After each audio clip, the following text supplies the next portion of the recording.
We all have those shows when we're kids that we never forget, and the show I'll never forget is Dragon Ball Z. This was the first anime I ever watched, and the joy the series has brought me over the years can't be expressed. But once I got in the middle and high school, Dragon Ball kind of left my mind until I watched Dragon Ball Super, which really brought me back into the series.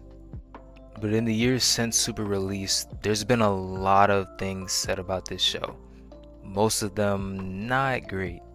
So I decided that I was gonna make a video myself, going through Dragon Ball Super arc by arc and just explaining the things that I liked and things that I didn't like. Because I'm trying to figure out if Dragon Ball Super is actually that bad.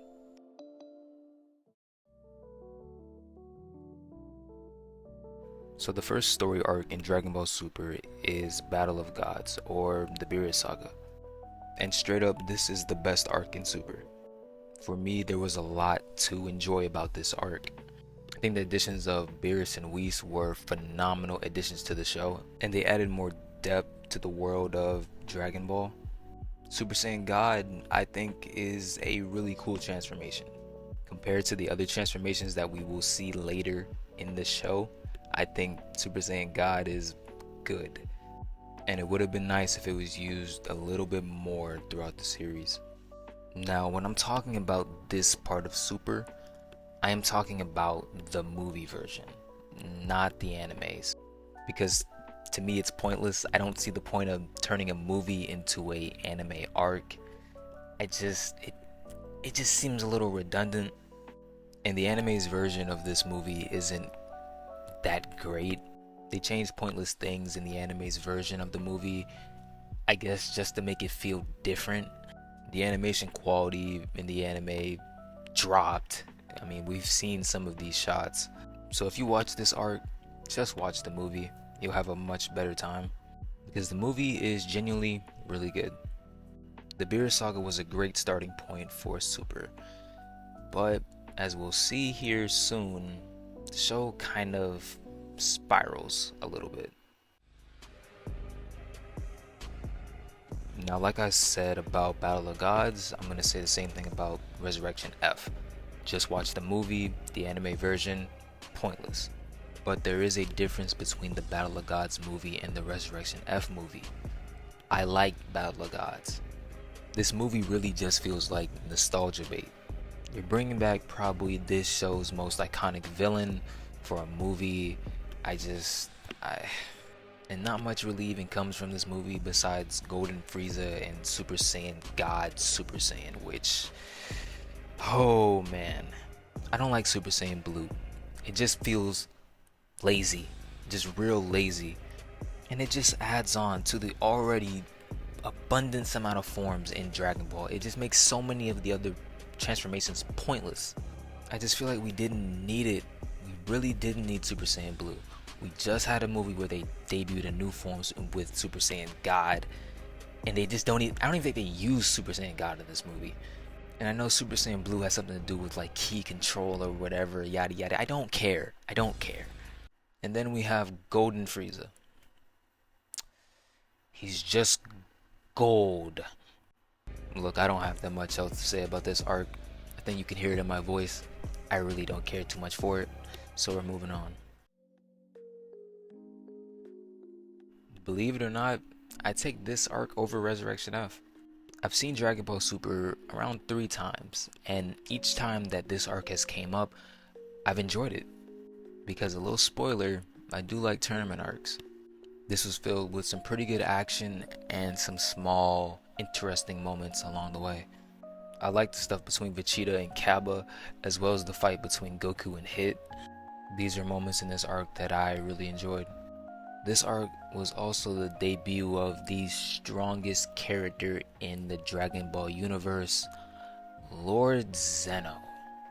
This guy right here. Stronger than Goku, Vegeta, Jiren, Cell, Frieza, Kid Buu, Vegito, Beerus, all the gods. Lord Zeno. But to me, this arc is alright. It's not anything special, but it's not anything really bad. I remember when I saw images of Goku Black for the first time and I thought, whoa, where is this finna go? So when I sat down and watched this arc for the first time, I was hyped for it. That hype slowly went down episode by episode. This is my least favorite saga in Dragon Ball Super, and it sucks because I really wanted to like it. I just can't. I was never the biggest fan of Trunks, so for him to be in this arc, he's kind of the main character of this arc. I just, that kind of took me out of it. Them going into the future and coming back, going in and going back, going in and going back, it was just a lot. And my biggest problem with this entire arc is I cannot fucking stand Zamasu. I understand he is a villain and we're not supposed to like the villains, but holy shit is Zamasu boring as fuck. Divine justice this, mortals that, I just really hate his character. And he drags down this entire arc for me. Another thing is that we have another pointless transformation in this arc. Super Saiyan Rage. Like what the fuck is that? If anything, this should be just Super Saiyan 2. But whatever, just call it Super Saiyan Rage. But yeah, I don't like this arc. Fuck Zamasu. Now I feel like with this arc, you either have people who love it or they hate it. There's no in between. I like this arc. Sure, it isn't perfect, but it has a lot of enjoyable moments throughout its entirety. You can expect a lot is going on in this arc. I mean, every universe's best fighters are competing, and it is pretty chaotic.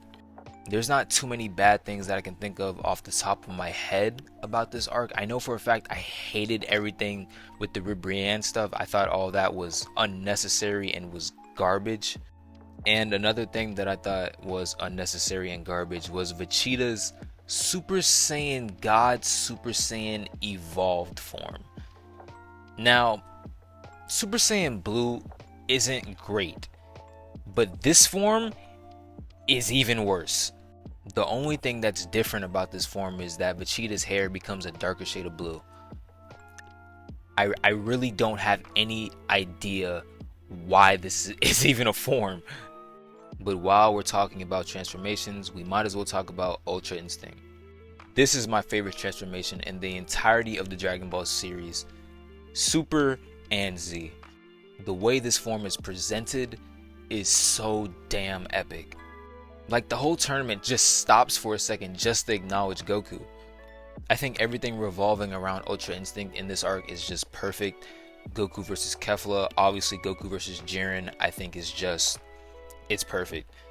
And a very underrated aspect of this arc that I really enjoyed was the ending when Goku and Frieza are working together to get Jiren out of the ring, and for Android 17 to win the whole thing. I thought it was crazy, because usually in a moment like this, the main character is usually the person who wins, but no, this time it's just Android 17. I just thought that was great because I didn't expect it. I think the Tournament of Power is the second best arc in Super, in my opinion. I really enjoyed it, and I thought it was a pretty good way to end off Dragon Ball Super. The Broly movie is fire. I think it's about time that they made Broly a canon character. I mean, he is one of the most popular Dragon Ball characters that wasn't actually a real character, and I think this movie did a good job at integrating Broly into the story. Another character that is canon now is Gogeta, which is weird because we've had 2 iterations of Gogeta already, but it's good to see him finally in a canon moment. I think the pacing in this movie is great, and this might be a controversial opinion, but to me this movie has the best animation in Dragon Ball's history. I know people love the 90s style of animation for Z, but to me this animation is peak. You already know that the action is visually stunning, and it just adds on to the already great elements of this movie. Now, I don't think this movie is awful. I could see people who might enjoy it. Me personally, I just wasn't a big fan of it. To me, this movie really just feels like filler. And it shocked me to figure out that this movie is actually canon. Gohan's beast form, I really don't care about it at all. I mean, at this point, no matter what form they give Gohan, I'm just not gonna care about his character anymore. Although I do like that they gave Piccolo a new form. I feel like Piccolo does deserve one. The 3D animation of this movie to me is a complete distraction. I feel like it takes away from a lot of things. I'm just so distracted by the 3D animation because it looks weird. Like, it feels like a video game cutscene for the entire movie. I think if they would have used the animation that they used in the Broly movie in Superhero, I probably would have liked it a little bit more. But I don't have too much to say about this movie. I have only seen it one time. I'll probably watch it again maybe soon just to see if my feelings are still the same about it. But as of this very moment, this movie is whatever. Now, this new show that's coming out later on this year doesn't have the Super label attached to it, but I still want to talk about it. I really don't know what to expect from this show. I know most of the main cast has been turned into kids, but that's really all I know. I haven't seen too much promotion for this show. I think a trailer dropped for it maybe like a week ago, but other than that, I haven't really seen too much about it. But I'm gonna watch it and hopefully it's really enjoyable. So with all of that out the way, do I think Super is really that bad? No. Super does have a lot of flaws, but what show doesn't? With all the moments that aren't so great, comes moments that are actually pretty good. For me, it balances out. But what about you? How do you feel about Dragon Ball Super? Leave a comment down below on your opinions about the show. If you enjoyed the video, like and subscribe. I appreciate you for watching, and I'll see you next time. Peace.